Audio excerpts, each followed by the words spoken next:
The door was already locked when the offer hit the yard. Not locked with iron, locked with hunger, fear, and a man smiling like he'd already won. That's how I knew this wasn't about work. This was about control. You could feel it before a word was spoken. Men standing shoulder to shoulder, too tired to shift their weight, too smart to look hopeful. The kind of silence that comes when everybody knows something bad is about to be dressed up like a favor. Harlan stepped forward slow, not loud. Men like him never rush. They let the moment lean into you until it bends. His boots were clean. That told me everything. Clean boots mean somebody else bleeds for your living. He didn't raise his voice. Didn't need to. Starting tonight, he said, effort gets noticed. That word noticed hung wrong in the air. Then he brought her out, not like a person, like proof. She stood there straight-backed, eyes forward, wearing something chosen to remind everyone who owned the choice. No chains, no shouting, just a quiet display meant to turn men against themselves. That's when I saw the trap. This wasn't about desire. Desire is messy. This was about leverage. You take something people already protect in their minds, then you sell it back to them piece by piece. 15 minutes at a time. Harlan explained it smooth. Top producers, measured numbers, a locked room, a reward. Nobody moved. That was the real sound. 100 men realizing the rules had changed and none of them had voted. I watched faces crack in different ways. Some looked down. Some stared too long. Some smiled because smiling felt safer than thinking. And then one voice broke ranks. Thanked him. That's when the damage started spreading. See, the moment one man accepts the deal, the rest are already negotiating with themselves. That's how systems rot, not from cruelty alone, but from participation. I kept my eyes off her, not because I didn't see her, because I did. And seeing too clearly in a place like that gets you marked. Harlan was pleased. He always was when men began sorting themselves for him. Work hard, he said, clapping once, or pray somebody works harder. That's not an incentive. That's a warning. As the crowd broke, I felt it settle in my chest, the knowledge that tomorrow wasn't going to be about cotton or numbers or strength. Tomorrow was going to be about who bends first. And once a system like that starts moving, it doesn't stop on its own. It waits for someone to break it or become it. And I knew, standing there in the dirt, that by nightfall, somebody would step through that door. The question was who would walk out the same.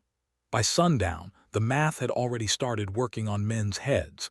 You could see it in the way shoulders leaned forward in the fields. In the way hands stopped shaking from exhaustion and started shaking from want. Harlan didn't need to stand over anyone anymore. The idea did the work for him. That's real power. When you don't have to touch the board, I worked steady. Not fast, not slow, middle ground, safe ground. The kind of pace that keeps you invisible. But invisible don't mean untouched. It just means you're being watched from farther away. The others chased numbers like their lives depended on it. Maybe they did. By the time the sun bled out behind the trees, overseers were already counting, whispering, smiling the way men smile when something ugly is about to happen and they don't have to be the ones doing it. 3 names rose to the top. Mine wasn't one of them. Relief hit me first. Then guilt came right behind it, heavier. Because relief like that costs somebody else. That night the quarters were quiet in the wrong way. No jokes, no arguments, just breath and waiting. Somewhere up near the big house, a door opened that shouldn't have existed in the first place. I lay there staring at wood beams, listening to my own thoughts betray me. You start asking questions you don't want answers to. What would I do if my name was called? What kind of man walks into that room and tells himself it's survival? What kind walks out? Sleep never came. It never does when the game changes. Near morning, the door creaked. She came back slow. Like every joint had learned a new kind of pain. She didn't cry. That scared me more than if she had. Broken people make noise. Unbroken people go quiet. Our eyes met once. Just once. In that look, I saw it wasn't just her body they were trying to use. It was us, all of us, turning need into a weapon. Turning men into competitors in a race nobody wins. That's when I understood something Harlan did. You can push people with hunger. You can scare them with pain. But when you force a man to choose between his soul and his survival, eventually he stops choosing. He starts planning. The bell rang for morning like nothing had changed. Everything had. And somewhere behind clean boots and neat ledgers, Harlan was smiling, thinking the experiment was working. He had no idea the quiet ones were counting too. By the third day, the yard smelled different. Not sweat, not dirt, calculation. Men weren't talking anymore. Talking gives things names. Names turn into guilt. Instead, they watched each other, counted baskets, measured glances, everybody wondering who was climbing and who was sinking. That's how Harlan wanted it. Divide the room before anyone thinks about the door. One of them, Jonas, started working like a man trying to outrun something that lived inside him. Hands raw, back screaming, eyes too bright. He hit the top 3 twice in a row, came back both nights quieter than before. The second time he wouldn't look at anyone. That told me enough. I stayed average on purpose. It takes discipline to hold yourself back when the world is telling you speed equals safety. But I wasn't about to let that room define me. Not like that. Harlan noticed. Men like him always do. One afternoon, I felt the weight of eyes that weren't supposed to be in the field. I didn't look up, didn't change pace, but I knew. You don't survive long without learning the difference between being watched and being evaluated. That night, the rules shifted. No announcement, no speech. Just a hand on my shoulder after dark and a voice that didn't ask. "Master wants you." I said nothing. Silence is a form of resistance when you know words won't save you. The hallway to that room felt longer than it should have been, like the house was stretching just to remind you who built it. The door stood there plain. No sign, no warning, just wood and a lock that only turned one way. She was inside, not sitting, standing. Like she refused to let the room tell her how small she was allowed to be. I didn't step closer, didn't touch her, didn't even breathe right for a second. They wanted a performance. They wanted proof that the system worked on everyone eventually. I gave them something else. I sat down, back to the wall, eyes on the floor. Minutes passed heavy. Somewhere outside, someone laughed. Somewhere else, a clock ticked. The kind of ticking that feels like it's counting pieces of you. When the door finally opened, I walked out looking exactly how they expected. Shirt rumpled, hair wrong, face blank. That's the trick. Give power what it recognizes, not what it deserves. The punishment came anyway. It always does when you don't play the role correctly. Whips don't ask questions, they just confirm suspicion. As I stood back in the field the next morning, blood drying on my shirt, Jonas looked at me differently. Not with envy, with understanding. That's dangerous. Because understanding spreads faster than fear once it takes hold. And somewhere behind his window, Harlan was writing numbers in a book, thinking the game was tightening. He didn't know the board was already shifting. And when it finally tipped, it wouldn't be loud. It would be precise. Understanding is a quiet disease. It doesn't scream. It doesn't rush. It sits in a man's chest and asks questions fear can't answer anymore. Jonas caught it first. I saw it in the way he stopped racing the sun, stopped trying to win. A man like that becomes dangerous because he's already lost what the system promised him. He leaned close one afternoon, voice low, eyes never lifting from the plants. "She asked me something in that room," he said. "I didn't respond. You never rush a confession. She asked if it felt like a reward. I kept picking. I told her no." That word hit harder than any whip. No, simple, clean, unfixable. From then on, Jonas started talking, not loud, not brave, just honest, between rows, between breaths. He told men what it felt like to walk out of that room lighter than when you went in, how the prize kept taking instead of giving. You could feel the shift, small at first, a pause here, a glance there, men working slower, not from weakness but from thinking. Harlan noticed the delay before he noticed the cause. That's his flaw. Men like him trust numbers more than people. By the time the numbers stutter, the people are already somewhere else. So he made an example. He called everyone to the yard again. Same place, same lantern light, different tone. Jonas stepped forward because the silence demanded a body. Harlan didn't shout, didn't rage. He smiled thin and ordered the lesson. The whip sang, skin split, blood answered. Jonas didn't beg. That's what scared them. Pain is supposed to end conversations. Instead, it gave this one witnesses. They left him breathing in the dirt on purpose, a reminder that survival could be worse than death. That night, nobody slept. And she watched it all with a hand pressed to her belly, something new growing where Harlan thought only numbers lived. That's when I knew the endgame had changed. A man will endure almost anything alone. But once there's a child involved, systems start breaking. Harlan thought he'd created a future asset. What he'd really done was introduce a timeline he couldn't fully control. Because men don't just plan escapes for themselves. They plan revolutions for their children.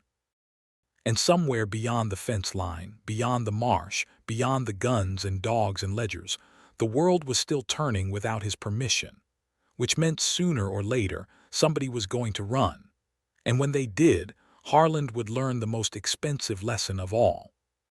You can own bodies. You can't own endings. Not when people decide they'd rather die moving forward than live staying still. And that decision was already being made. Once a man decides the fence isn't permanent, everything changes. You still walk the same dirt, still answer the same bell, still bend when they tell you to bend. But inside, the math flips. Fear stops being a warning and starts being a cost you're willing to pay. That's where we were. She moved slower now, careful, protective. The belly gave her away before the overseers admitted it out loud. Harlan didn't smile when he noticed. He studied. Men like him don't see children, they see extensions, assets. He pulled her off the nightly rotation without explanation. The door stayed locked, but fewer men went through it. Not mercy. Risk management. You don't gamble with an investment once it starts showing return. The quarters felt different after that.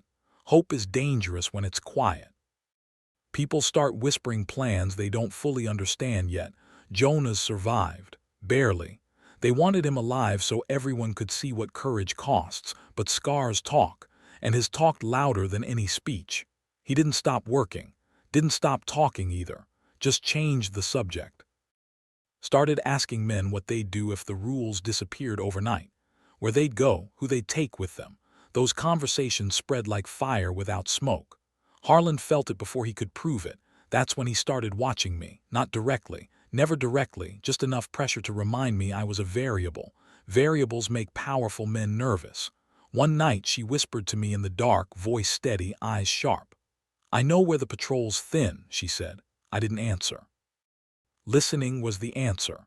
I know which overseer drinks until his night disappears. I know where the marsh softens and where it lies. I felt the weight of that. Knowledge changes responsibility. "You thinking of leaving?" I said. "I'm thinking of him living," she replied. That child wasn't born yet and already the world was trying to claim him. We had days, not weeks. Harlan was adjusting the system again, tightening, recounting. He'd smelled something off in his numbers. Men like him don't tolerate uncertainty, they eliminate it. The moon started thinning, nights grew darker, the kind of dark you either hide in or get hunted through. Jonas met my eyes once and nodded, just once. That was the signal. Because when people who have nothing left start coordinating without speaking, you're no longer dealing with fear. You're dealing with intent. And intent doesn't wait. Somewhere beyond the fence, dogs were already being fed.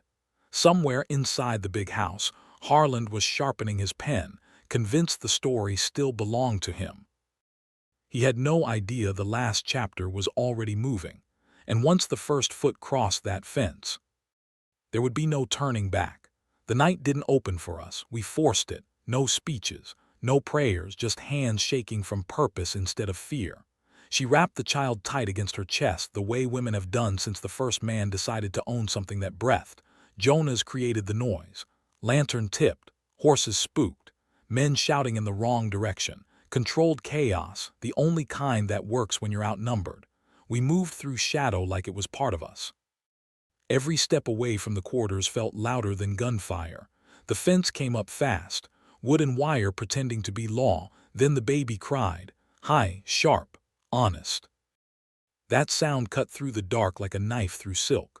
A dog answered, then another. I felt the moment split in two, one path where we froze and died quietly, another where we ran and dared the world to stop us. I didn't think. Thinking slows you down. I lifted her. She climbed. Wire tore skin. Blood meant nothing now. We dropped hard on the other side and didn't look back. Shouts followed. Lanterns bobbed. A gun cracked and chewed bark from a tree close enough to taste. We ran. Marsh water grabbed our legs. Mud pulled like hands that wanted company. The child screamed until his voice broke, then screamed again because life doesn't understand strategy. Behind us, the system howled. Ahead of us, nothing promised safety. Just movement, just refusal. I don't know how long we ran. Time turned strange when survival takes the wheel. The world narrowed to breath, footing, and the weight of a future pressed against my chest. At some point, the dogs fell back, either confused, tired, or called off to protect what still mattered to Harland, his order. We didn't stop until the trees changed, until the ground firmed, until the night sounded less owned. We collapsed, mud, blood, breath tearing in and out like it wasn't sure it wanted to stay. She looked at me then, eyes fierce, alive. "He'll come," I said. "Let him," she answered. "He doesn't own where we're going." That's the lie power tells itself, that control travels. It doesn't. It only lives where people agree to stay. Somewhere behind us, a man woke up to missing numbers, missing bodies, a broken line in his ledger. He'd hunt, he always would. But the moment we crossed that fence, the game stopped being his. And even if the night swallowed us whole, the system would never fully recover. Because once someone escapes, everyone else learns it can be done. And that's the most dangerous thing you can give away. Morning didn't find us, it passed us by. We lay low where the reeds thickened and the water stilled, bodies half buried in mud and breath. The baby slept in short, broken pulls of air like he already knew rest was temporary in this world. That's when the fear finally caught up. Not the loud kind, the quiet accounting kind. How far we'd gone, how far we still had to go. How many ways this could end before the sun even leaned our direction. Somewhere behind us, horns sounded. Not panicked, organized. Harlan didn't rage, he recalculated. That made him worse. Men like him don't chase out of anger, they retrieve. I knew that tone in the distance, the slow spread.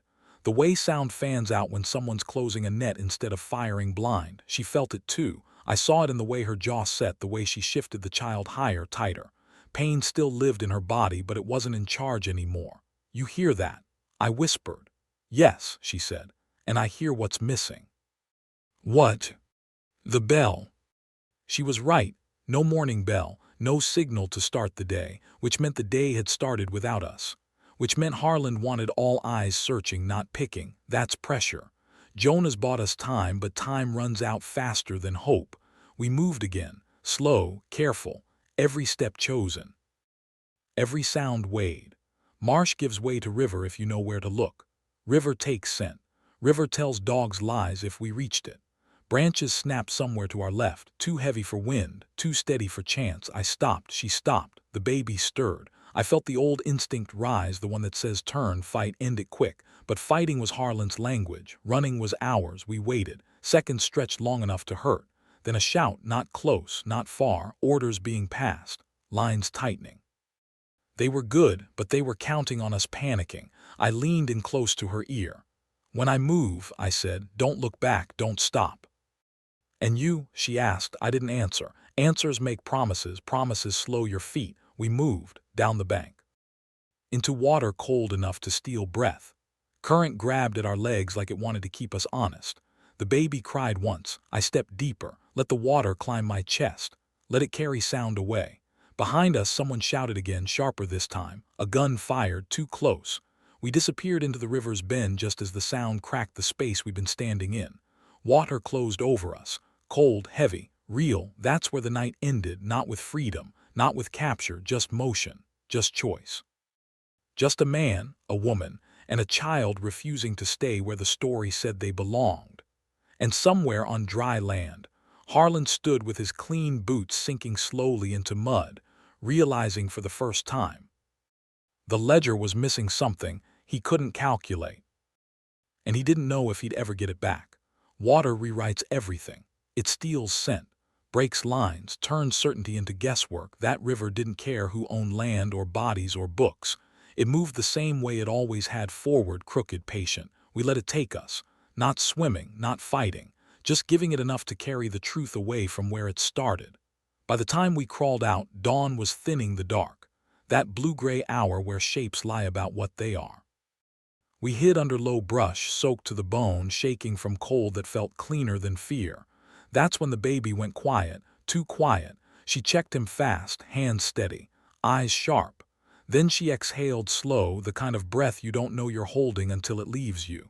"He's alive," she said. "He's watching." That made me smile despite everything. A child born into running already learning when silence matters.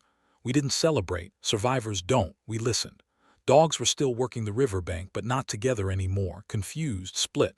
That meant time, not much, but enough to choose wrong or right. Ahead of us, the woods opened toward higher ground. Beyond that, land we didn't know, people we hadn't measured yet, danger without a name. Behind us, a system bruised but breathing. Harland wouldn't stop, men like him never do. He'd reframe this as theft, as rebellion, as loss he needed repaid in blood or example. But here's what he didn't understand. The moment we crossed that fence, the story stopped being about escape. It became about precedent. Somebody always runs first. Somebody always proves the rules can be broken. And even if we didn't make it another mile, that proof was already loose in the world. Whispered in quarters, carried in scars. Sitting heavy in men who'd seen too much to forget, we stood.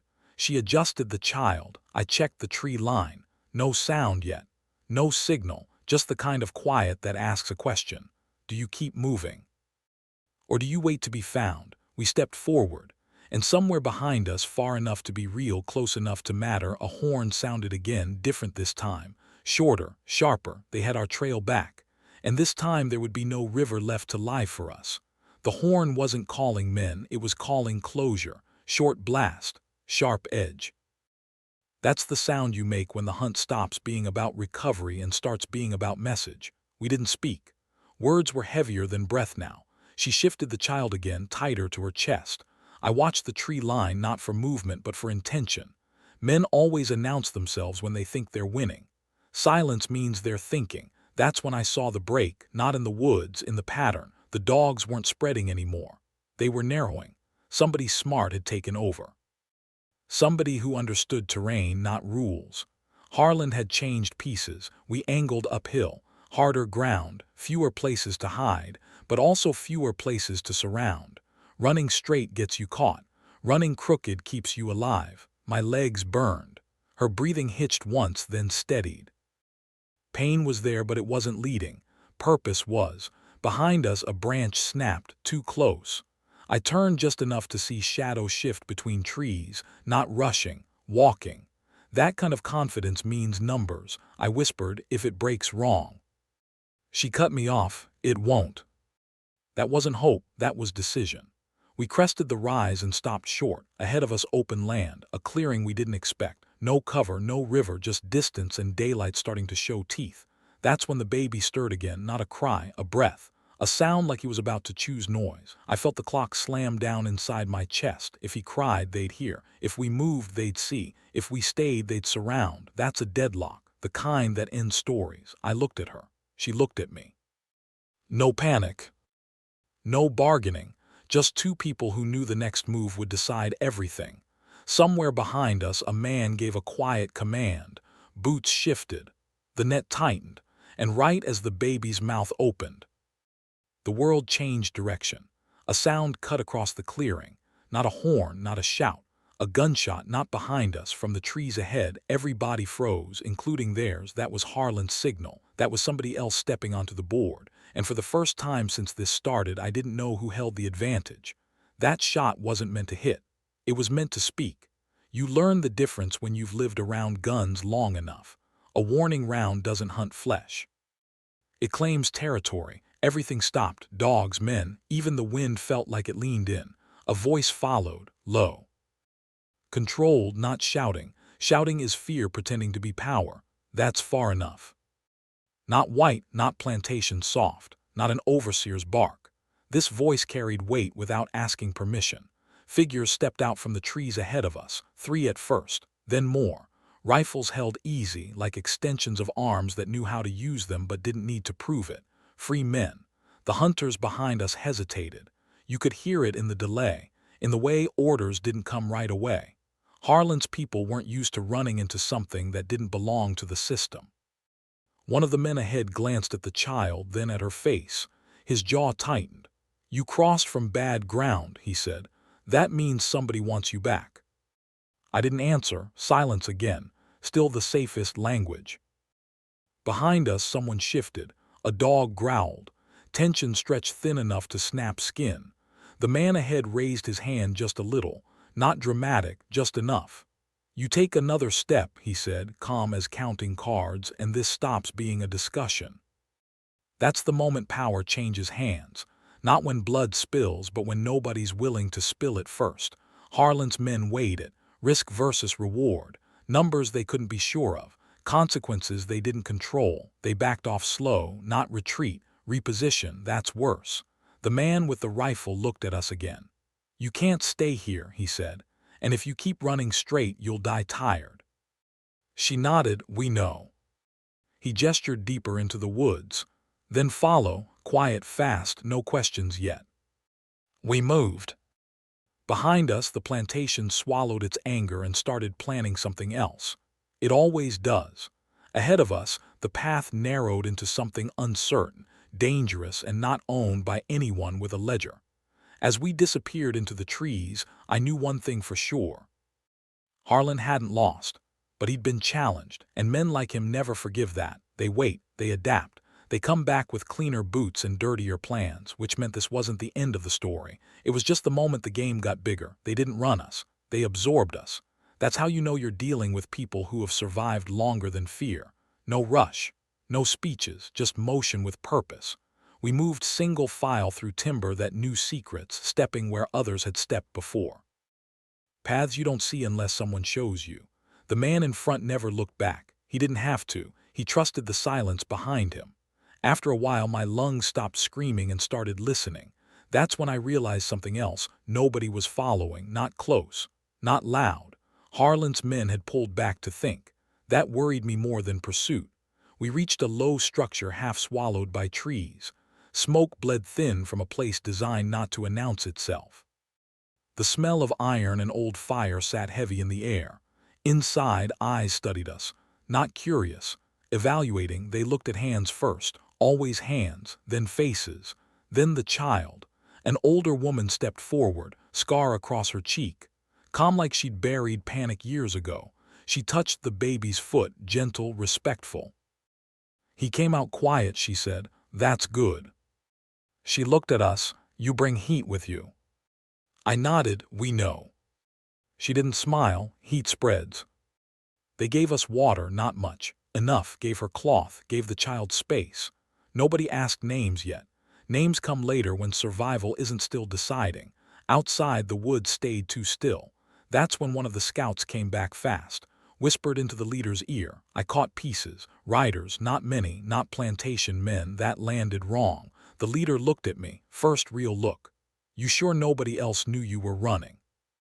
I thought of Jonah's, thought of the yard, thought of a system that listens when it bleeds. "No," I said, "I'm not." He nodded once. Then this just got complicated. Somewhere beyond the trees, another group was moving. Not allies, not Harland-S either. Third hands reaching for the board. And when new players step in, somebody always gets traded. He shouldered his rifle. "We move again," he said. "Now." She pulled the child closer. Met my eyes. This wasn't refuge. It was another edge. And edges don't forgive hesitation. We stepped back into the trees knowing the chase wasn't over. It had multiplied. When the game gets crowded, nobody tells you who's bluffing. They moved us again before fear could settle into routine. That's the mistake most people make, thinking safety is a place instead of a moment. These folks knew better. Stay too long and danger learns your name. The woods thinned as we went north. Not cleaner, meaner. Less room to disappear. Every branch felt like it had ears. Every bird call sounded rehearsed. The leader slowed us near a ridge, held up a fist. We froze. Below us, lantern light moved wrong. Too smooth, too quiet, not plantation sloppiness. Not hunters chasing noise. This was something else. Organized. "They ain't his," the leader whispered. "But they ain't clean either." That's when it clicked. Bounty men, not loyal, not owned, just paid, the worst kind. They don't care about rules or reasons, only delivery. Harlan hadn't come himself. He'd outsourced the problem, smart. cold, predictable. The older woman cursed under her breath. They catch scent of a baby, they won't stop. She was right. A child turns a hunt into a promise. We pulled back slow, but the woods betrayed us. A twig snapped, soft, small. Too late, a voice carried up the ridge. Easy now, it called, friendly, fake. We just want to talk. Nobody answered. That's when they fired, not to hit but to herd. Shots cracked the air. Dirt jumped. Trees screamed. The child stirred, breath hitching toward sound. She pressed him tight, whispering nonsense and prayer tangled together. I felt the old choice rise again. Stand and die clean, or run and die tired. The leader looked at me. You can keep going, he said, but not all of us will. That's how resistance really works. Somebody always pays before the bill comes due. Behind us, footsteps multiplied. Ahead of us, the ridge dropped steep into rock and shadow. No clean exits, no soft landings. She met my eyes once. No words, just a question neither of us wanted to ask. Who stays? And who gets the chance to leave? The baby let out a sound, not a cry, not yet, but close enough to make time feel thin. The men behind us closed in, and the woods, for the first time, had nowhere left to hide. The ridge didn't care about courage. It dropped away like a bad decision already made. The leader didn't hesitate. He never did. He turned, fired once clean, sharp into the dirt at the bounty men's feet, not to hit, to speak. Now, he said. That word split the night. Hands grabbed shoulders. Someone shoved us forward. Gravity took over before fear could argue. We slid, scraped, rolled down rock and loose soil, branches tearing skin, stones biting ribs. I wrapped myself around her without thinking, took the worst of it, felt bone protest. Didn't matter. We hit hard at the bottom. Air punched out of my lungs. The baby cried, full now, alive, angry. Good. Sound meant breath. Behind us, boots skidded, a man cursed, another fired blind. The shot went wide, ricocheted, screamed off stone. Above, the leader and two others stayed. I heard it in the change of rhythm, the way gunfire spaced itself, the way voices shouted commands instead of names. They weren't planning to run. They were buying time. She knew it too. I felt it in the way her body went still for half a heartbeat. The way she didn't look back. We ran, not straight, never straight, through brush thick enough to tear clothes and hide blood. The woods swallowed sound again, but it couldn't swallow consequence.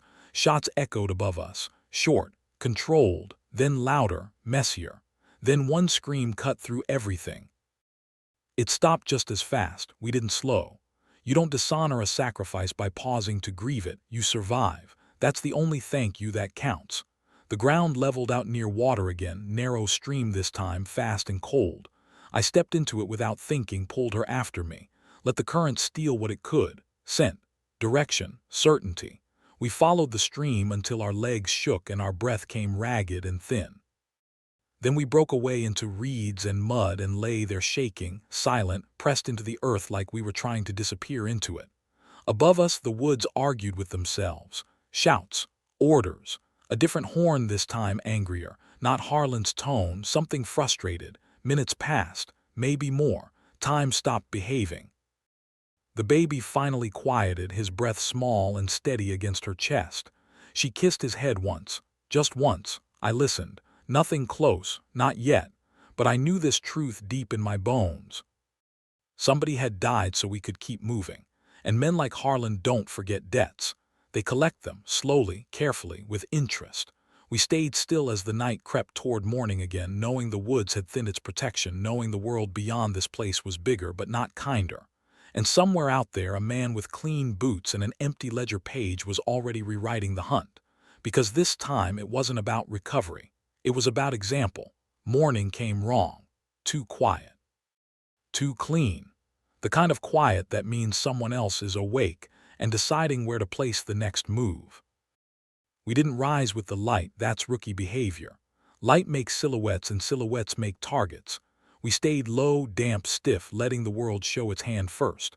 That's when we heard it, not boots, not dogs, metal, the soft clink of iron brushing iron. Men adjusting weapons, not rushing, not whispering. Professionals don't whisper when they're confident. Harlan hadn't sent muscle this time. He'd sent patience. I felt it in my chest, that old understanding. The hunt had shifted from wide to narrow, from noise to precision. This wasn't about chasing us down anymore. It was about cutting off every place we could become. She looked at me, eyes sharp despite the exhaustion. "They're fencing us," she said. She was right. They weren't following tracks. They were sealing exits. Rivers, ridges, old paths people thought were forgot. Somebody had done homework. The baby stirred again, sensing the change the way animals do before storms. She rocked him gently, breath slow, controlled. Fear doesn't help a child breathe.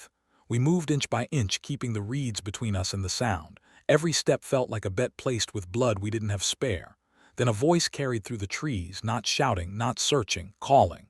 "Luther," it said, my name, clean, calm, certain. That's when I knew how deep this went. Only a few people knew my name. Fewer still would use it like that, like an invitation instead of a threat. She felt me stiffen. "That's not a hunter," she whispered. "No, that was a negotiator." The voice came again, closer now, but still out of sight. "You don't have to keep running," it said. "You're not surrounded, not yet." That word yet sat heavy. "Harland wants his property back," the voice continued. "But I'm not Harland. I'm here to make sure nobody else dies today." I didn't answer. Silence is leverage if you know how to hold it. The reeds shifted just slightly as someone moved on the far side, careful not to break cover. They were close enough now that a bad decision would echo forever. She tightened her grip on the child. I shifted my weight, readying myself for the moment talking ended and movement took over. The voice softened. "Think about the boy," it said. "Think about how far you can really get carrying the world on your chest." That was the line, the one meant to split us. I leaned closer to her, my mouth near her ear. "Whatever happens next," I whispered, "we decide it." She nodded once. Ahead of us the reeds parted, not fast, not aggressive. Someone was stepping through, and whether that step meant a deal, a trap, or the end of running, we were about to find out. He stepped out where we could see him, no rifle raised, no hurry, coat clean but worn like it had been through weather and come back smarter. Hands open, empty on purpose. That's how you walk when you want people to listen instead of shoot. "Name S. Carter," he said. "I don't work plantations, I work outcomes." I didn't move. Neither did she. You don't trust a man who introduces himself in the middle of a hunt. Names are just handles for lies. He glanced at the child, then looked away quick. "Not fear, respect, or practice. Harlan put money on this," Carter continued. "Not because you ran, because you embarrassed him. That's more expensive." That tracked. Pride always costs more than loss. "You've got maybe an hour," he said. "After that, the men behind me stop pretending they want you alive." I finally spoke. "Then why warn us?" Carter smiled thin. "Because I don't like unpaid messes. And because if you keep running blind, you die. If you listen, you might disappear." Disappear, that word don't come free. He crouched slowly, keeping his hands visible. "There's a road west, old, unmarked. People use it who don't want to be found by either side. I can point you to it." "What do you want?" she asked straight, no tremble. He met her eyes. "Nothing now. Maybe something later. Depends on who you become." That answer was too honest to be comfortable. Behind him, metal whispered again. Someone shifting weight, someone getting impatient. Carter heard it too. He stood. "Decision time," he said.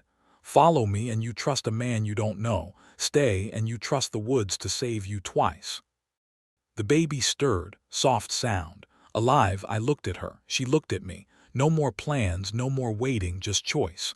I took one step forward, and from the trees behind Carter, another voice spoke, cold, familiar, carrying authority without effort.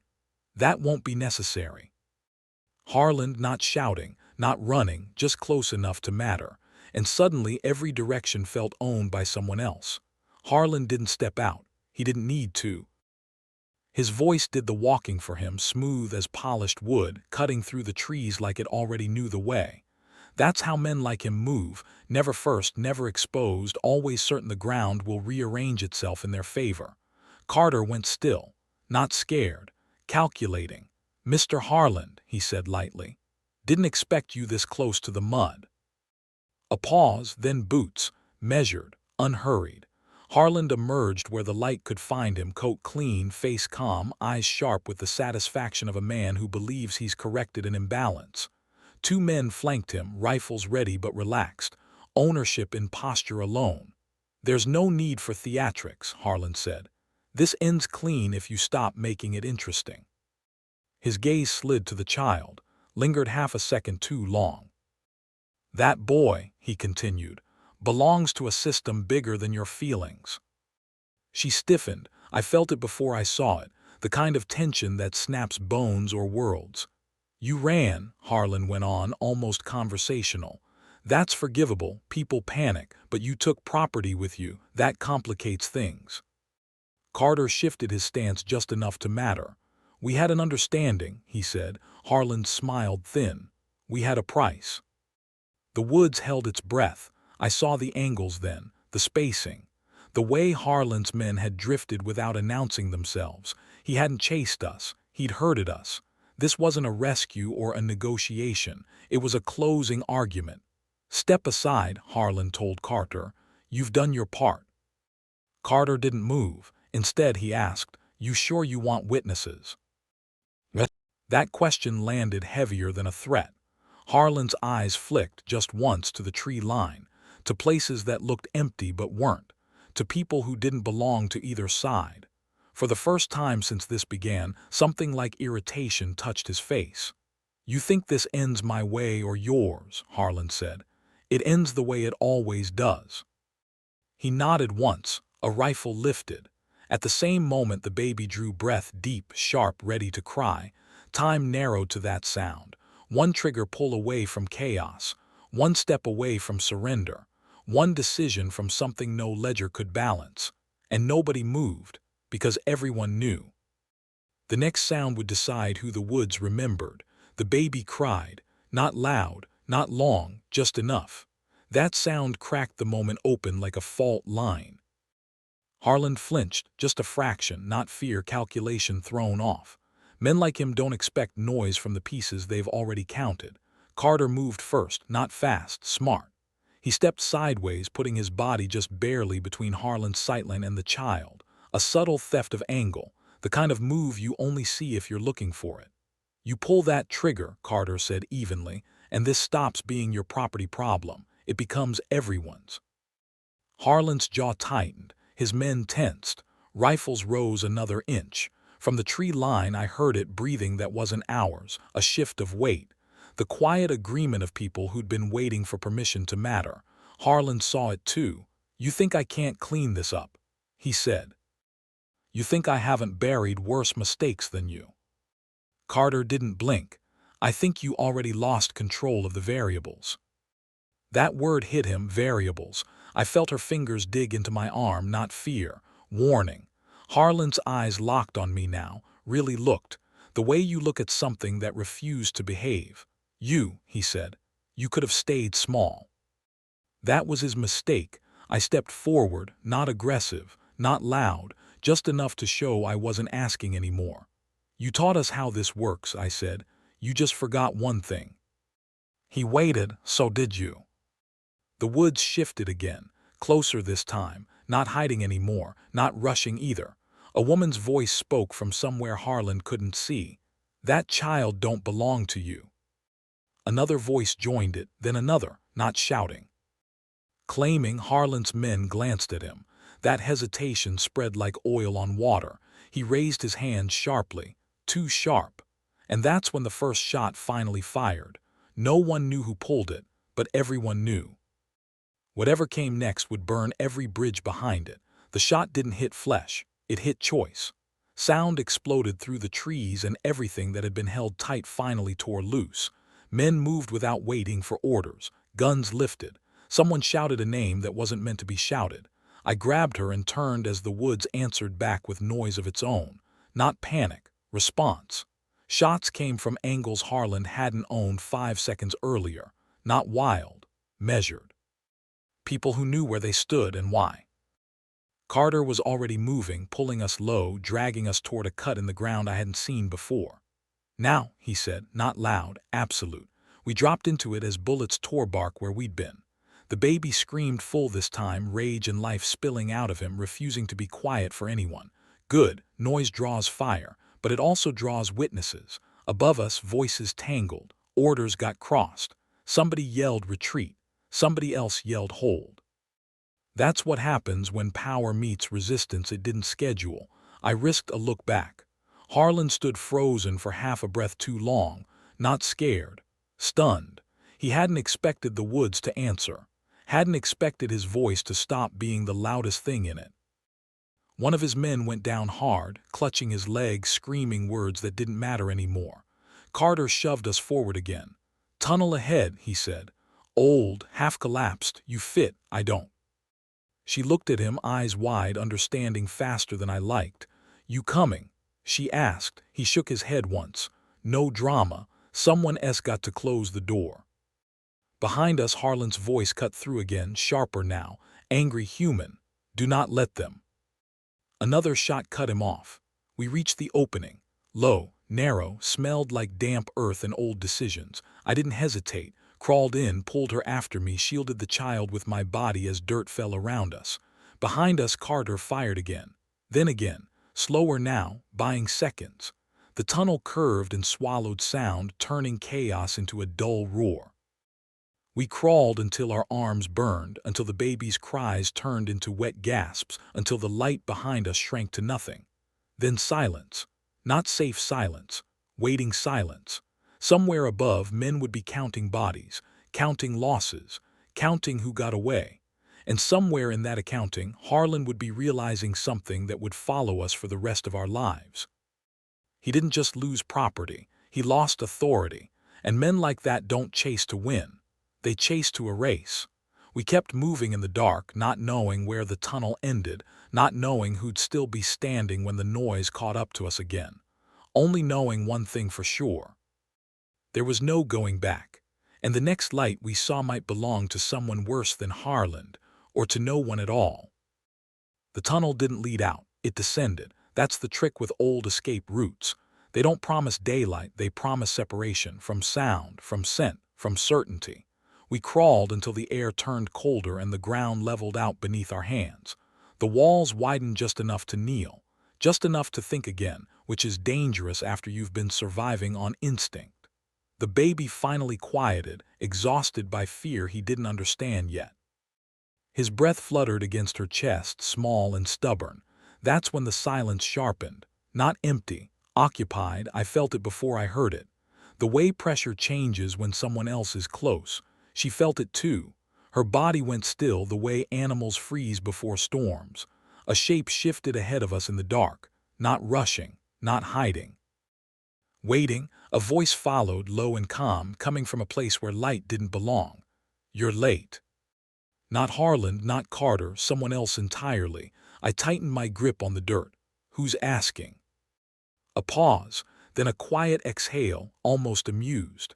"Someone who's been watching this land longer than Harlan's been counting it." That made my skin crawl. Long games always do. A faint light flared, covered, controlled, just enough to show a face lined by time, not fear. Eyes sharp, evaluating us the way traders evaluate goods, but with something else underneath. Memory. "You brought trouble with you," the man said. "And a child." She spoke before I could stop her. "We didn't bring trouble, trouble followed." The man smiled at that. Not kind, not cruel, knowing. "Trouble always follows the first ones to run," he said. "Question is, do you plan to keep running, or do you plan to make staying dangerous for everyone else?" That question hung heavier than any threat. Behind us, far away but not far enough, the tunnel carried sound again. Shouting, metal scraping. Someone had found the entrance. Time tightened.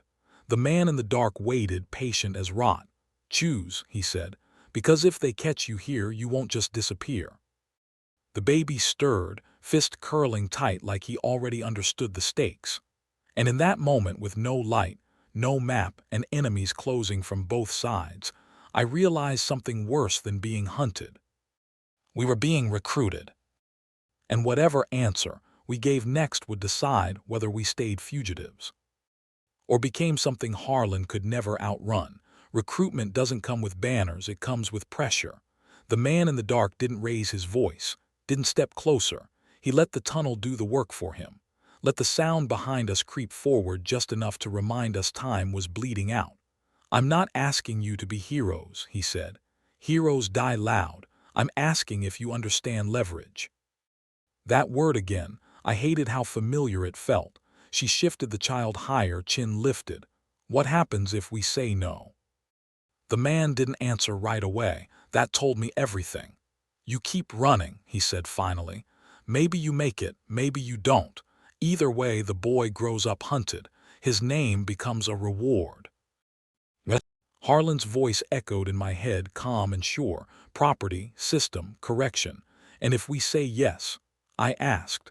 The man's eyes glinted in the low light. "Then you stop being the lesson and start becoming the problem." Behind us a shout rang out clearer now. A boot scraped stone, too close. She looked at me, not asking permission, checking alignment. I nodded. "We don't belong to you," she said to the man. "We don't belong to anyone." His smile came slow, respectful. "Good," he said. "Neither do I. That's why this works." He stepped aside, revealing a narrow split in the tunnel wall I hadn't seen before, a seam disguised by shadow and dirt. "Through there," he said. "Now." We moved. The passage was tight, cruel, unforgiving. Rock scraped skin. The baby whimpered once, then settled like he knew stillness was survival. I pulled her through, feeling the tunnel try to keep pieces of us as payment. Behind us, voices hit the wrong wall. Confusion. Orders shouted too late. Then the man in the dark did something I didn't expect. He collapsed the tunnel. Stone groaned. Dirt thundered. The sound swallowed everything behind us in a choking roar. Shouts cut off mid-word. Silence slammed down hard enough to make my ears ring. We lay there breathing, hearts hammering, bodies shaking, not from fear now, but from the aftershock of commitment. The man wiped dust from his hands. "That buys us time," he said. "Not safety, time." "Where does this go?" I asked. He looked at the child. "Somewhere Harlan can't reach easily," he said. "And somewhere he won't stop trying to." That wasn't comfort. That was truth. We followed him deeper, knowing the tunnel we'd burned behind us meant one thing. There was no running left, only escalation. And when Harlan realized the land itself had chosen sides, he wouldn't come with contracts or prices anymore. He'd come to make sure no one ever tried this again, and next time he wouldn't miss. The air changed the deeper we went, not cooler, heavier, like the ground itself was listening. The man led without hurry, lantern low, steps memorized. This wasn't an escape route. It was infrastructure, old, intentional. Built by people who never expected mercy. "You understand what you just did," he said without looking back. I did. "Burning a tunnel isn't retreat, it's a declaration." "You cut his reach," the man continued. "Which means he'll stretch farther, hurt people who had nothing to do with you. That's how men like Harlan balance their pride." She didn't flinch. He was already hurting them. The man nodded. "True, but now he'll hurt them with purpose." That's the price of defiance nobody puts in speeches. We reached a chamber carved wider than the rest. Tools leaned against stone. Maps scratched into wood. Names etched and crossed out. Not memorials, records. "People pass through here," the man said. "Some stay, some move on, some don't make it past the first winter." The baby stirred, stretching like he wasn't born into fear at all. That almost broke me. "You'll rest here," the man said. "Then you'll decide what role you play." I looked at him. We already decided. He finally turned, studying me like a man checking the weight of something he might have to carry. "No," he said quietly. "You decided not to die small. That's different." He stepped closer, lowering his voice. "Harlan will tell the world you were stolen, that you were rescued by criminals, that the child is evidence of theft." "Let him," she said. "Oh, he will," the man replied. "And people will believe him until they don't." He reached into a crate and pulled out a folded paper. Old, passed hand to hand. "Roots," he said. "Names, safe doors, unsafe ones. You'll memorize it, then we burn it." I took it, felt the weight of other lives in the creases. "What about Carter?" I asked. The man's expression tightened just a shade. Carter knew what he was buying. That answer sat wrong, but wrong answers are common in survival. From somewhere above us, faint but unmistakable, came a sound that didn't belong underground. A horn, different tone, longer, angrier. The man smiled without warmth. He found the collapse. She pulled the child closer. "How long do we have?" she asked. The man extinguished the lantern, plunging us into dark. "Enough," he said, "to become something he can't erase." The horn sounded again, closer this time. And in the dark, with maps burning in my hands and a child breathing against my chest, I understood the final truth of the game. Running had ended. War had not yet begun, but it was waking up. Dark teaches faster than daylight ever could. Without the lantern, every sound carried meaning. Breath told on you. Cloth whispered secrets. Even the baby seemed to understand. He stayed quiet, eyes open, taking the world in like he'd been here before. The man moved again, confident in pitch black. We followed by faith and friction, hands brushing stone scarred by other hands that had made the same decision and paid for it in ways nobody recorded. Above us, the horn sounded a third time, closer, sharper. That wasn't frustration anymore, that was confirmation. "He'll seal the land," the man said. "Roads, wells, neighbors. He won't chase ghosts, he'll starve them." I knew that tactic. "You don't hunt prey, you poison the water and wait," she whispered. "People will get hurt."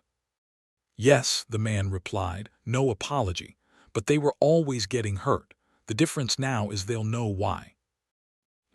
We stopped at a narrow rise where the tunnel split three ways. The man turned, finally facing us in full dark, like he wanted the decision to be felt instead of seen. "One path takes you north," he said. "Cold, sparse, less law, less mercy. Another goes west," he continued. "Towns, papers, new names that don't always stick." He paused. "The third goes back toward him, not to surrender, to spread." I felt her stiffen beside me. "That path," he said, "is for people who stop running and start shaping the hunt." Silence pressed in hard. Behind us, something shifted in the collapsed tunnel. Not voices, tools. Harland wasn't yelling anymore. He was working. I looked at her. She looked at the child. The child yawned, small and defiant, like he refused to be born into hiding. "What happens if we choose wrong?" she asked. The man's voice softened just a fraction. "Then history remembers you as a warning instead of a spark." Another strike echoed through the tunnel behind us. Stone cracking, slow, patient.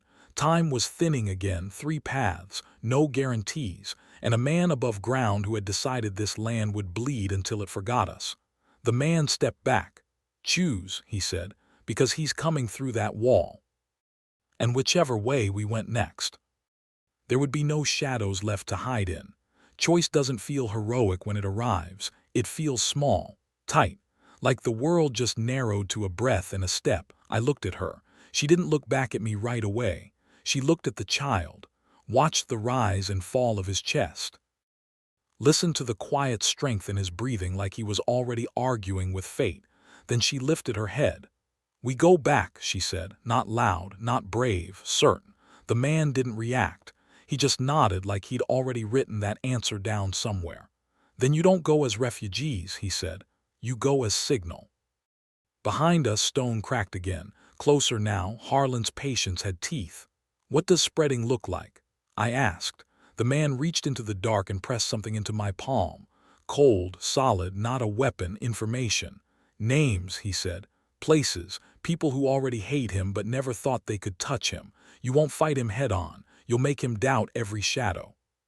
She tightened the cloth around the child. "And the baby?" The man's voice lowered. "He becomes the reason people stop believing Harlan's version." Another strike. This one sent dust drifting down onto our shoulders. No more time. We took the third path. It rose instead of descended, angling back toward air that smelled like roots and old rain. Toward land Harlan thought he owned outright. Behind us, the man stayed, not following, holding. "I'll slow him," he said, "not stop him." She hesitated for the first time. "You don't have to." He cut her off gently. "I already did the moment I opened that wall." We moved. The tunnel tightened, then widened, then broke into a crawl space that breathed night air. I pushed first, lifting dirt, testing ground. The world above waited like it didn't know what it was about to inherit. As we climbed out, the horn sounded again, right overhead now. Harlan was close, too close. We slipped into brush just as lantern light swept the opening behind us. Voices spilled into the night, orders sharp enough to draw blood. She pressed the child against her chest. He stayed quiet, watching. I felt it settle in my bones, the shift from escape to engagement. We weren't running anymore. We were inside his territory, carrying proof he couldn't erase, carrying names that would spread like rot through clean books and neat ledgers. Somewhere in the dark, Harlan stepped into the woods, confident, controlled, certain he was still the hunter. He didn't know yet. The hunt had learned his face, and before dawn he was going to feel it watching back. Harlan thought the night belonged to him. You could hear it in the way his men moved, measured, unafraid, certain the land would explain itself if they pressed hard enough. Lanterns cut clean lines through the dark. Dogs worked slow now, confident, like the end was already scheduled. We stayed ahead of the light, not far, just enough. That's the trick when you stop running. You don't disappear. You reposition. The path the tunnel spit us out onto wasn't random. It curved along old boundaries, places where ownership blurred, where men argued more than they enforced. I recognized the shape of it without knowing the name. Every system has seams. Harlan just never expected anyone to pull them. We moved farm to farm, not knocking, not begging, just passing close enough for word to leak. A woman with a child, a man who wouldn't bow. A story that didn't fit the ledger. Stories travel faster than orders. By the time the sky began to pale, Harlan's name was already moving ahead of us, not as command, but as question. Why is he sealing roads? Why are riders asking about a baby? Why did someone collapse a tunnel nobody was supposed to know about? Suspicion is expensive. It makes allies hesitate. We hid near a low creek as dawn stretched thin. The child finally slept deep, milk-drunk and warm, unaware he'd already bent the world around him. She watched the water, face hard but steady. "He'll punish them," she said, "not fear, fact." "Yes," I answered, "but now he'll have to explain why." That was the crack. Harlan ruled best in silence. Explanation weakens men like him. From the ridge above we heard voices, his men, but slower now, less certain. Orders repeated twice. Names checked again. He was losing time. We waited until the sun fully rose. Daylight is dangerous, but it also reveals who's watching whom. When we moved again, we moved openly. Not hiding, not rushing. Letting eyes see us and wonder. By midday, Harlan's hunt had turned inward. Men arguing about routes, about who tipped us off, about whether the reward was worth the trouble it was becoming. That's when power starts eating itself. She adjusted the child, looked at me. What happens when he realizes we're not running? I thought of the man in the tunnel, of Carter, of Jonas, of every system that collapses because someone refuses to play their assigned part. "He'll come himself," I said. She nodded, "Good."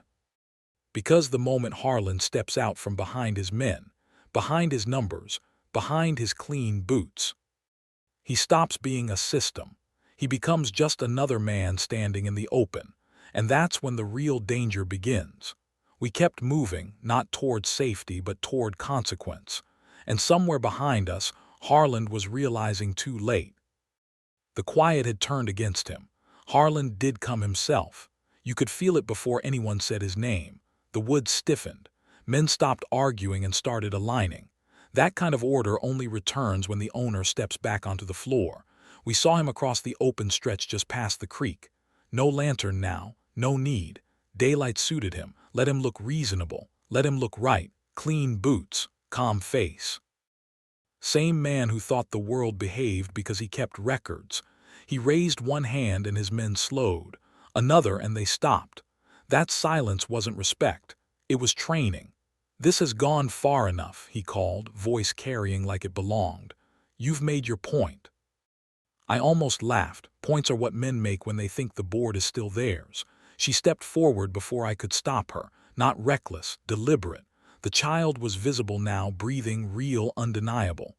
"You don't get to decide that," she said. That landed wrong, I saw it. The flicker, the irritation he couldn't ledger away. "You think this ends well?" Harland asked. "You think stories protect you?" "They already have," she answered. Around us shapes shifted, not rushing in, not retreating. Watch. Farmers, laborers, men who'd heard too many questions to keep pretending the answers didn't matter. Harland saw them too. That's when he changed tone, softened it. "You're tired," he said. "You've been manipulated. Come back and this can be corrected."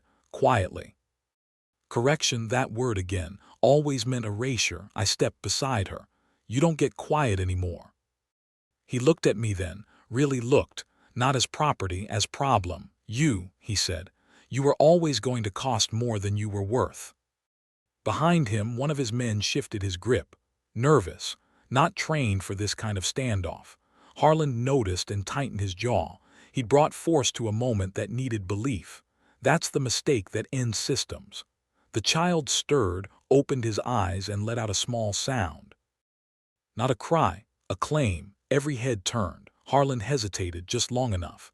And in that hesitation I saw it clearly, the future branching. One path where he ordered blood and taught everyone watching exactly who he was. Another where he backed down and lost something worse than bodies, authority. He opened his mouth. I don't know which path he chose, because a shot cracked from somewhere I couldn't see. Not aimed at us. Not at him. At the ground between. A warning. A line drawn by someone else who decided this moment belonged to more than one man. Everything froze again. Harland turned, anger flashing through the calm. And in that breathless pause, with guns raised and witnesses everywhere, I understood the truth that finally caught up to him. He could still win today. But he would never control tomorrow. And whatever happened next would decide whether this land remembered him as a ruler, or as the man who lost it the moment people stopped looking away. Nobody claimed the shot.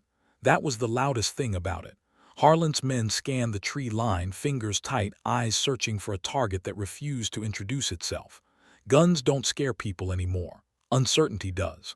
Harland lifted his hand again, slower this time. Not command, control slipping. "Enough," he said, and this time the word had weight behind it. Not authority. Risk. Because now there were witnesses who didn't work for him, faces he didn't own, people who'd go home tonight with a story that wouldn't fit in any book he kept. He took one step forward, not aggressive, political. "You walk away now," he said, looking at her, then at the child, "and I let the rest of this settle. No more searches, no more noise." A lie polished smooth enough to pass if you wanted to believe it. She didn't answer right away. She shifted the child, calm, deliberate, making sure everyone saw the small rise of his chest. Alive, present, unreturnable. "You don't get to let things settle," she said. "You get to live with what you started." Murmurs rippled, quiet, dangerous, not outrage, recognition. Harland felt it, his jaw tightened. He looked around, counting faces, recalculating loyalty in real time. This wasn't a field. This wasn't a room with a lock. This was open ground with too many eyes. "Last chance," he said. I leaned in close to her. "He's looking for permission," I whispered. "Not from us." She nodded. "Then don't give it." Silence stretched again, thin enough to tear. Somewhere behind Harland, a man lowered his gun just a fraction. Another followed. Not rebellion, self-preservation. Harland saw it. That's when his eyes hardened, not with rage but with resolve. He turned slightly, just enough to signal something I didn't like. And far off, beyond the creek, beyond the watchers, I heard it. Hooves more than before. Reinforcements he'd kept out of sight. Insurance. The kind you don't show unless you're ready to burn the house down with everyone still inside. The moment cracked open. This wasn't negotiation anymore. It was about to become an example. And the only question left hanging in the air was, who would he make it out of? The hooves weren't rushing. That's what made them terrifying. Fast men are emotional. Slow riders already decided. You could see it in Harland's posture when he heard them. His shoulders loosened. Not relief, confirmation. The kind that comes when a man believes the last variable just fell into place. He didn't look at us anymore. He looked past us, at the crowd. That's when I understood the move. He wasn't here to reclaim. He was here to reset. "Clear the area," Harlan said calmly. "This no longer concerns anyone not employed by me." No shout, no threat, just the expectation of obedience. Some people stepped back, others didn't. And the ones who stayed, they stayed too still.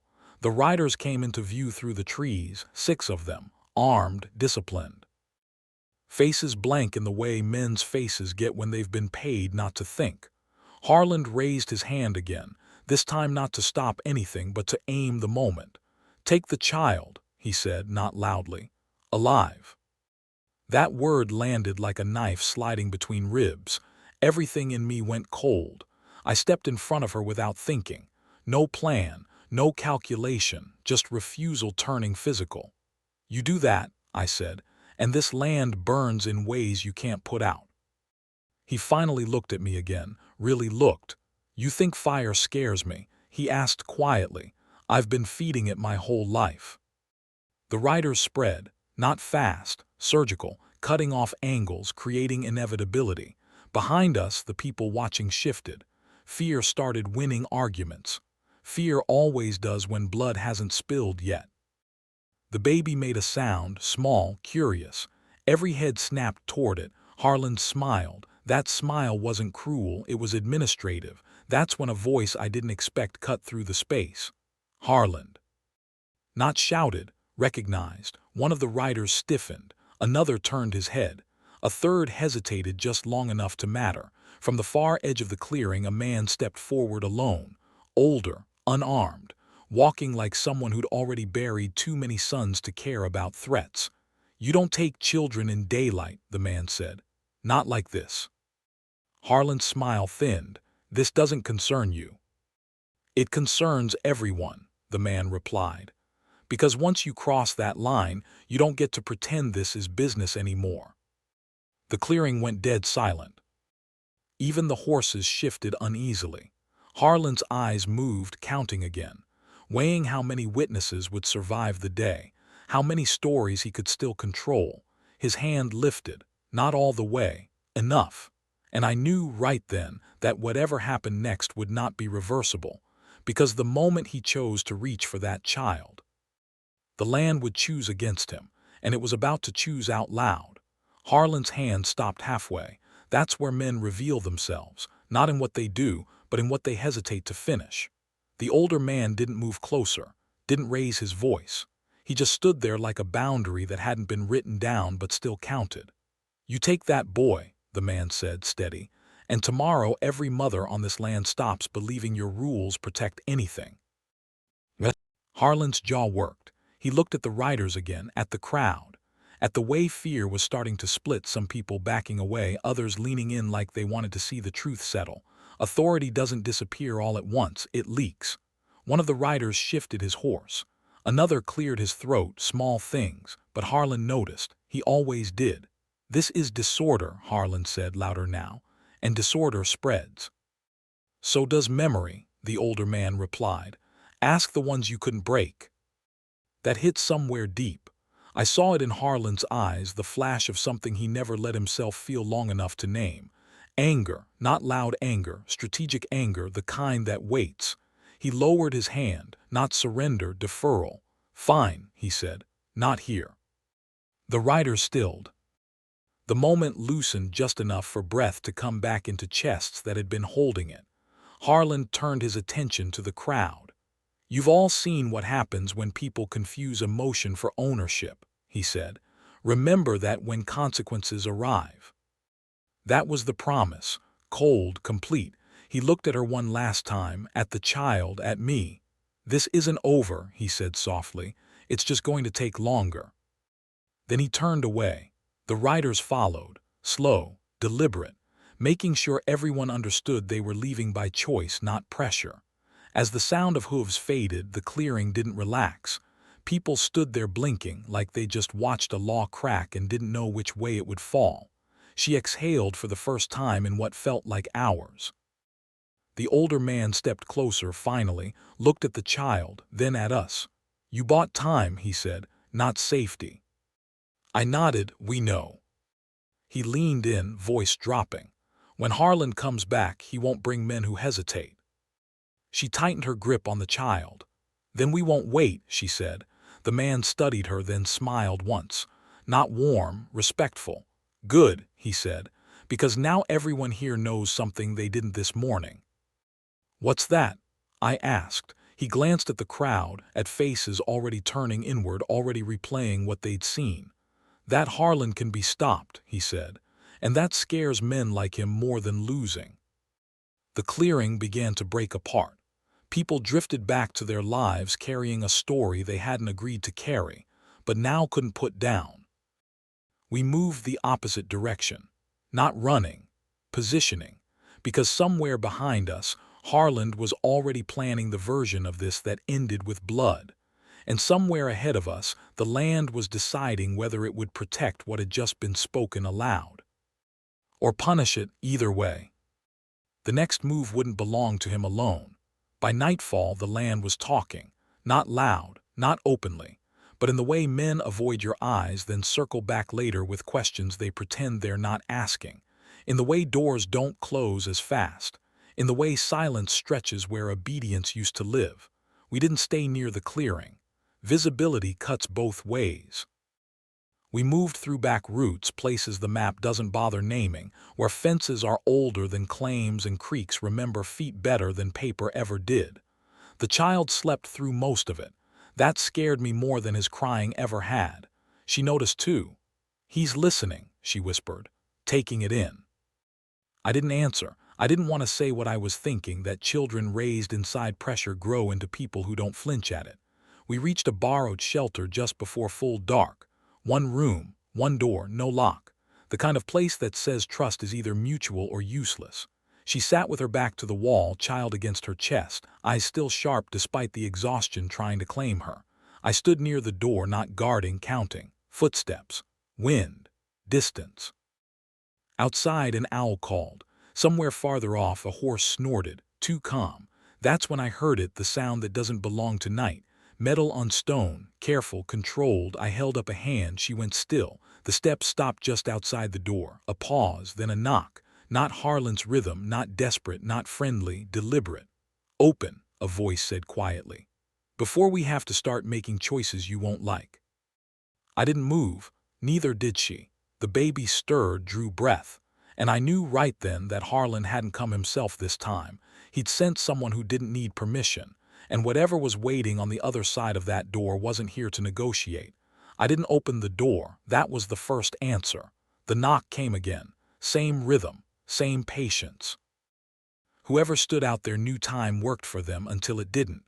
"You're making this harder than it needs to be," the voice said, calm, almost bored.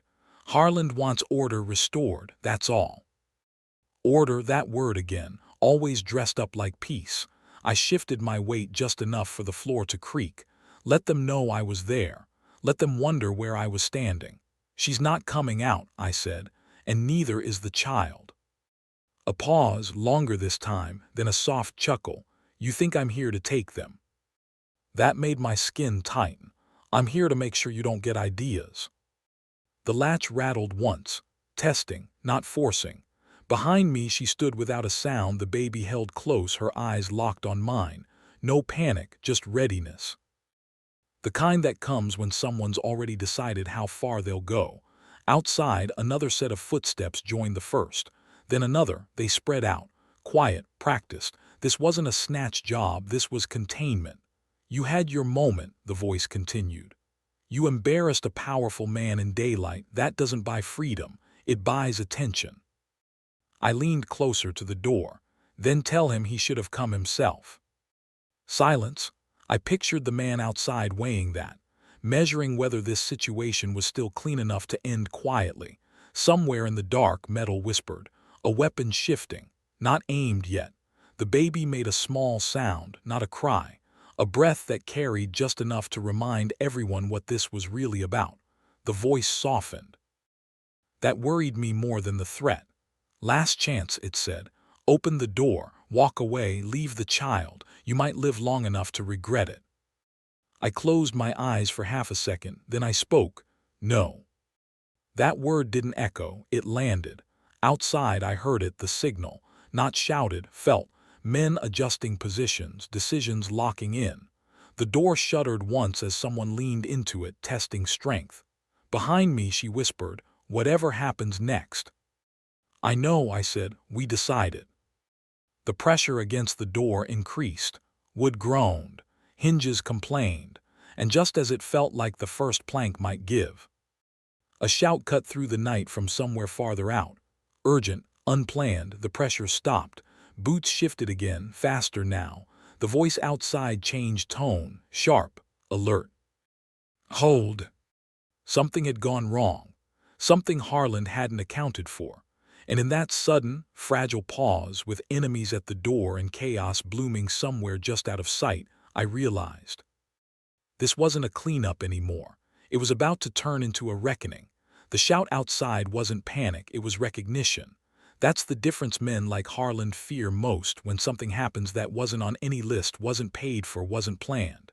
The man at the door hissed orders under his breath. Boots moved, fast now. No more ceremony. Whatever had gone wrong, it wasn't small. I caught fragments through the wall. Barn. Fire. Horses loose. Distraction. The kind Jonas used to talk about.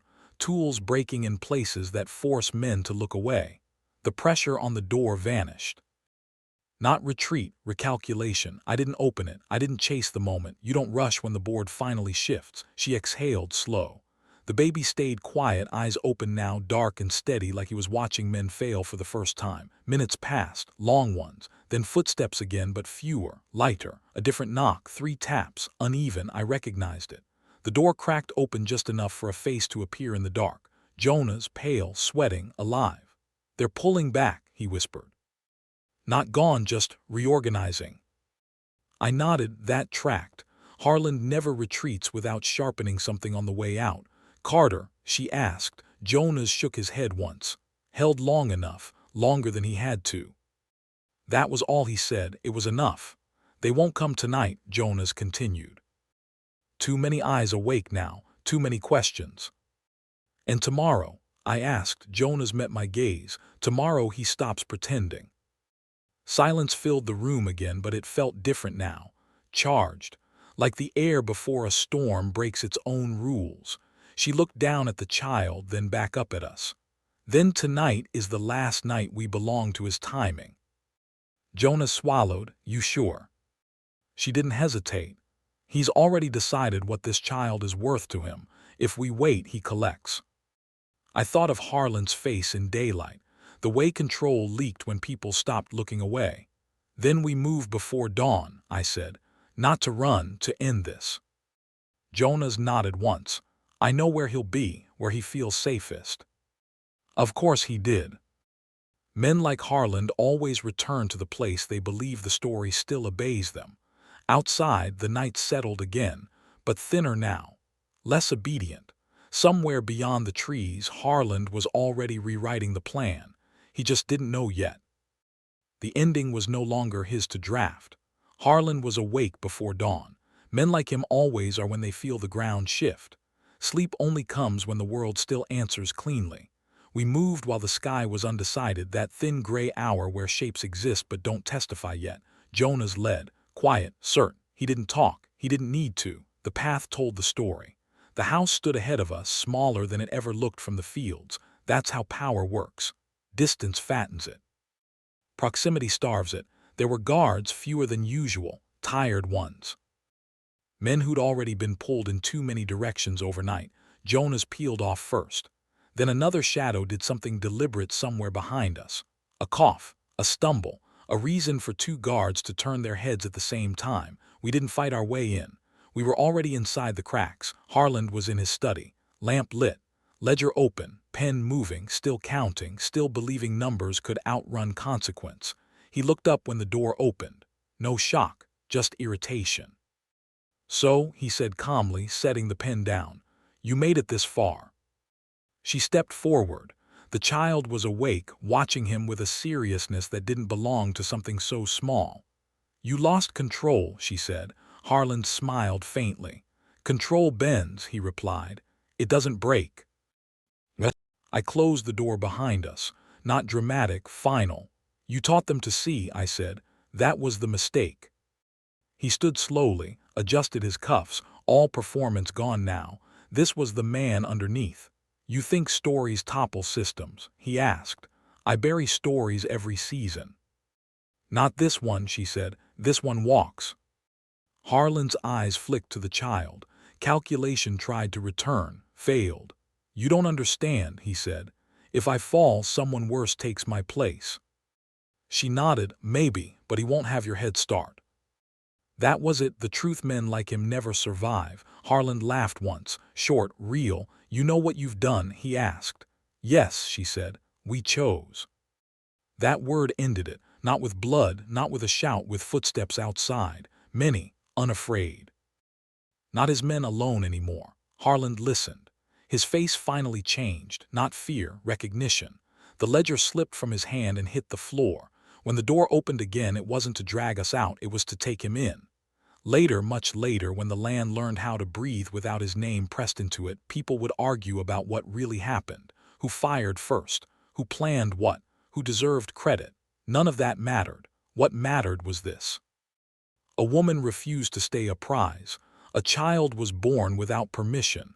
And a system that depended on silence met people who learned how to speak without asking. Power didn't disappear that morning. It changed hands. Quietly. And somewhere down the line, long after the ledgers were dust and the fields had forgotten his boots, a boy would grow up knowing one thing for certain. He was never counted, he was chosen.